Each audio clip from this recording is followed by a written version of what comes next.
ওরা দিনভর রোজা রাখে, রাতভর নামাজে দিন কাটায়, রাত কাটায়, কারো সঙ্গে কথা বলার সুযোগ হয় না।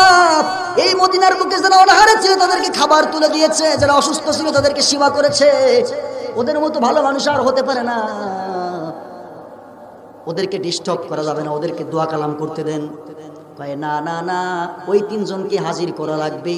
ওরা কত বড় পীর আর কত বড় দরবেশ না দেখলে বোঝা যাবে না। জোরে বলেন ঠিক কিনা? ওদের আনার মতো কেউ নাই। লোকজন তো ওদের ভক্ত হয়ে গেছে, বিরোধিতা করে না। আমাদের সমাজে যেমন এখন সবাই উল্লুকে পাগল, আমার ভাইয়েরা যে যেটা বলে সেটাই বলে ঠিক। আমি যদি বলি নামাজ পড়া গুনাহ, একদল এখানে পাওয়া যাবে, ওরা বলবে হ্যাঁ ঠিক। আবার যদি বলি নামাজ পড়া সওয়াব, তাও বলবে ঠিক। কি বলছে এটা ভাবে না।